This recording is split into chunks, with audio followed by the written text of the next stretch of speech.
Good. After watching the last game, we probably approached playing the most complete game that we played all year. There's obviously many things that we can improve on. I think the question is do you rest on your laurels, or do you stay hungry to try to improve, build on the things that you did correctly, and fix the ones that you didn't? So you can either build on it or rest on it. I think with the challenges that we have, like I said, that's one game. So we got to move on to the next game, which is a very, very challenging team. Texas A&M probably presents as many issues as any team that we played all year. They have very well coached. Kevin Sumlin's done a really good job there. Offense, defense, and special teams. They're highly ranked in a lot of categories, whether it's turnover ratio, scoring defense, their ability to run the ball, very high-powered, balanced offense. Trevor Knight has done a really good job at quarterback for them, implementing their offense. Trayvon Williams, who is a freshman, has been a very dynamic running back, probably the best we've seen all year. They have talented receiver corps. Really have some dominating players on defense, and Miles Garrett and Deshaun Hall, the two defensive ends that create a lot of problems in terms of being great edge rushers, and have been very opportunistic on defense in terms of getting turnovers. So a lot of things important for us to do very well in this game, and it's going to take all phases doing well to have a chance to be successful. Okay, we'll start back with Cecil. Coach, you faced the quarterback before. Obviously, Trevor Knight has had a big game against you in the Sugar Bowl. What do you remember about him, about that game, and what have you seen about him this year? Well, he's an outstanding athlete and very capable running the ball. They have a lot of quarterback runs where he has made a lot of explosive plays, whether it's quarterback draws or zone read, slipper plays where he keeps the ball and has a blocker in front of him. He's improved, and he passed the ball well when we played against him before, but that was supposed to be the issue, and he has done that extremely well this year for them to create the kind of balance in their offense that makes it very difficult to defend. So he's an outstanding player from a production standpoint. He is as productive as anybody we played against all year. Okay, we'll go here in the middle with Michael. How hard is it to transition from a traditional running game straight ahead to going almost primarily read option this year? And how has Jalen done in making those reads? Jalen's done a good job in making those reads. I think he's very comfortable, doing those things. I don't think the plays that we run are that much different than we've run before. I just think that he adds an extra element to it that makes the defense have to account for him, which makes them, in some cases, a little softer on some of the other things that we do, which I think all those things complement each other to help our offensive team. I still think that we need to make some improvements in the overall passing game, whether it's protection, route running, reading, getting the ball out of our hand, especially when you play against a team like this who can rush, and the pace of the speed of the game is going to speed up. So there's plenty of it for us to work on, and continue to build on the things that we've done well, but we've got lots of things to work on to improve on. Right side here with Tony. Coach, you said over the years that you wanted to make some changes in recruiting in terms of defensive linemen, and then changing your offensive philosophy a little bit based on the rules. You said that you need to play the game the way you have to play it based on the rules. Is what we're seeing this year with this team sort of an evolution of those changes you made? I think that we probably, defensively, we probably are a little more athletic and have a little more speed on the field. I think that helps us a little bit in loose play situations, which when you play these spread tight teams, that's the kind of plays that they run. Offensively, we've always tried to do what our quarterback can do, and I think Lane has done a really good job of adapting that. And This is sort of the direction that we wanted to go, that we started with Blake Sims, that Jake was a little different type of guy, and he did what he did very well. But now we're sort of back even beyond what we did with Blake Sims, which I think has made us the most effective offense based on the skill sets that we have. But we still want to have elements of pro style in what we do, so that we can control the game when we need to, but being able to run the ball and throw it in the pocket if we need to. Have you enjoyed playing a little more fastball with these guys? Yeah, I like playing fastball when we got the ball. It's like you like playing the fast break when you got the ball, running up and down the court in basketball.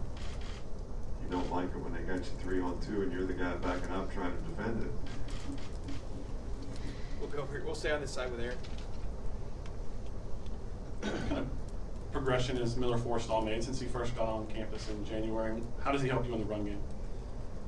Miller's a very athletic guy, and we try to use him as a sort of a quasi receiver, tight end, H-back type of guy. And because he's a very athletic guy, he does a good job in perimeter blocking, and he's a very good receiver. So I think he's improved in both of those areas since he's been here, and he's made a significant contribution in his ability to play. And we've been able to rotate 4 different guys at tight end because of that.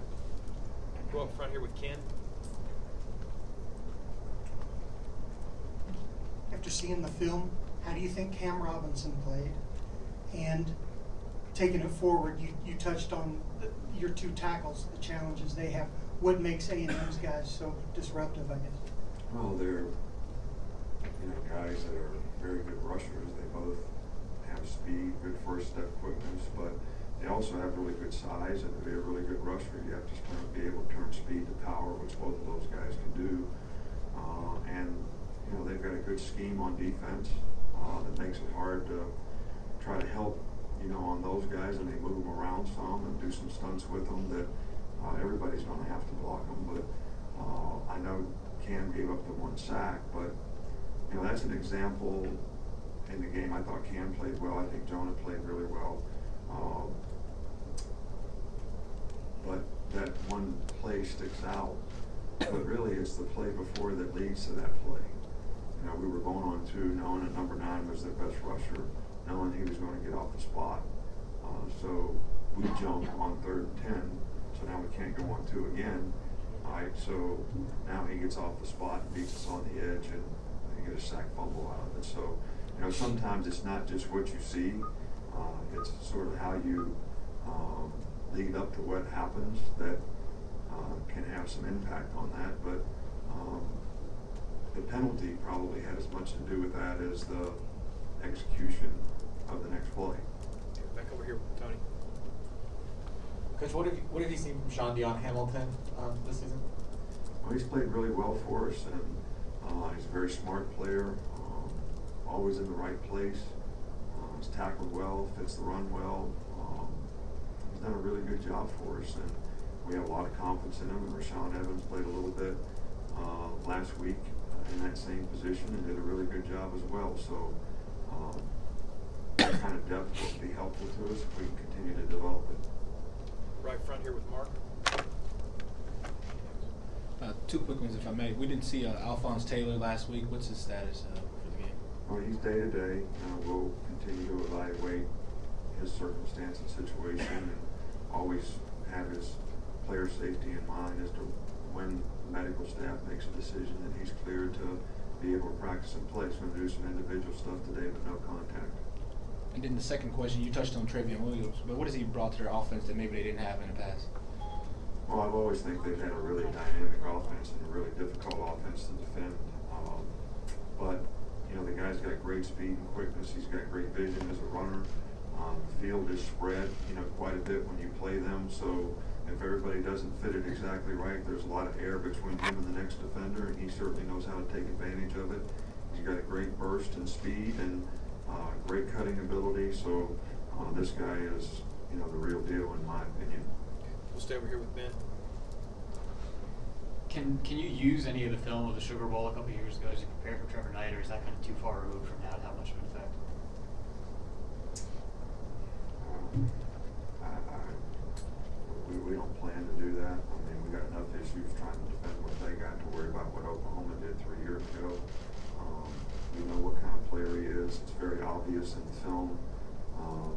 And I think a lot of the things that he did then are the same kind of things that he's doing now. That makes him a very effective player, and we're going to have to do a really good job against him. Stay up front here with Dwayne. On Saturday, you talked about Jalen being able to handle you getting on him during the game. When you're recruiting guys, can you figure that out on how they would handle being in situations where you're getting on them? And when did Jalen show that he was able to handle? Well, you know, I don't really get on Jalen that much. It's more conversational in terms of, look, young players, I don't care who they are. And Jalen probably handles this as much as anybody else. I mean, just like little kids, they go from toy to toy to toy, right? I mean, when they're 3 years old, 5 years old, whatever, they got no focus, no concentration. It's hard for them to stick with things. Well, we deal with the same thing when we got young players. You know, they can't stay as focused as the juniors and the seniors on all the little details every day in practice, in preparation, and all that type of stuff. So we're trying to, and Jalen is probably as mature and does it as well as anybody I've ever seen at his age, but still we're trying to help bring him along in all these circumstances and all these situations. And there's nobody on our team that wants to do that more than he does. So he sort of welcomes it. You know, he's very self-critical. So when you bring something up to him, it's kind of like, I get that. Maybe it's because his dad was a coach. I don't really know. But he's one of the easiest guys to manage in that circumstance that I've ever been around at his age. Here in the middle with Taryn. Ronnie Harrison has had 2 defensive touchdowns so far, both from over 50 yards out. What makes him such a defensive threat once he gets a hand on the ball? Well, hopefully we have several guys that, you know, have that sort of ability to make a play if they get the opportunity to. I think in this particular game, the guys did a really good job of adjusting. They motioned the guy back in the backfield to reload him from empty to throw him a screen out the other side. We had practiced against that. They anticipated it. Ruben anticipated it, played the screen, took it away. The quarterback sort of threw the ball over the guy's head, and Ronnie was playing in and out on another receiver who was cracking the guy who had the guy. So he was able to take advantage of that. And once he got his hands on the ball, it was pretty much smooth sailing. But you know, Ronnie's a good athlete. A lot of these guys that we have playing in secondary and some other guys on defense have played other positions where they've had a chance to handle the ball. They've got pretty good ball skills and running ability. So and I think that's why they can take advantage of what they do with the ball when they get it. In the back with Joe. Hey, Coach. In terms of the outside talk of what your team is and what it could be, how much do you feel the need to tell the players not to focus on the big picture, and how much of that do you entrust to the upperclassmen? Well, first off, I don't know what the outside talk is. All right, so, and most of you create it, whatever it is, and I think you know how much I really respect all of you and your opinion about what you think. Very, very high, you know, put it way up there. But I still don't read it. I don't listen to it. We encourage the players to stay focused on the things that matter, and those are external factors that I call clutter, that really can affect your psychological disposition about how you need to compete the next game, because you can get satisfied with people patting you on the back for what you did last week, and then you know you get punched in the nose the next week. So it takes a special kind of maturity and a special kind of competitor to understand that, and it comes from understanding how much you have to respect winning and how hard it is to do that and what it takes to prepare to do that. And I'm not being disrespectful in any way, but you have to be a competitor to understand that. And we technically look at what our team needs to do, and hopefully our players are going to respond to that and build on it and not listen to what anybody else has to say. Stay in the back with Scott. A couple more.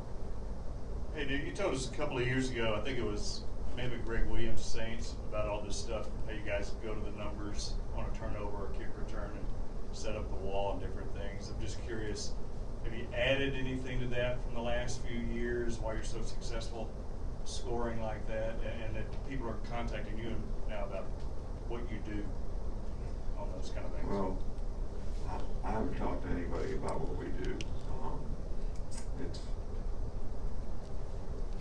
I mean, if we tell everybody what we do, then play them. This is kind of a profession that you try to hope that you can come up with something that somebody doesn't expect you to do, so that you have, or give your players a better chance to be successful doing it. But you know, we just continue to emphasize the attack the ball.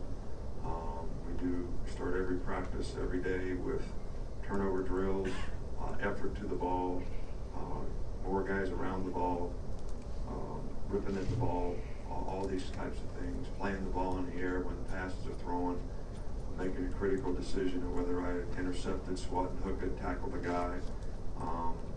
So these are all just fundamental things that we continue to try to emphasize, and I think players make plays. So we have some good players, and a lot of times one player affects another player making a play, whether Dalvin Tomlinson is right in the quarterback's face when the ball gets overthrown and Minka Fitzpatrick intercepts it. All these things contribute. You know, whether Tim Williams is getting the pressure off the edge and hitting the quarterback and he's throwing the ball before he wants to, and somebody else has a chance to make a play because of it. I think all these things contribute, and the players make those plays by what they do and how they execute. Last one here with Alex. Talk about Jalen's ability to respond to maybe some criticism, but several times this year he's made a mistake on the field, a fumble or whatever, not always his fault, but he seems to play better after that. What do you see from him and his ability to respond from on the field? Well, I think that's all part of his psychological disposition of not letting things affect him, being self-critical, knowing when he made a mistake, being able to focus on the next play, learning from the mistakes that he makes.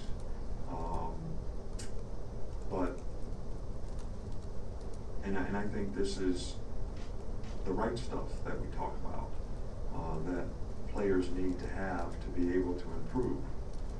If you can't be self-critical, or you're defensive toward any kind of correction or criticism, it makes it very difficult for you to learn and grow. And I think one of his greatest assets is he's like a sponge when it comes to those types of things, and I think that's going to enhance his development, and he's probably where he is now as a freshman because of that. And he's been that way for a long time, and that's all been helpful to his development and his maturity. Thanks, Coach. Thank you.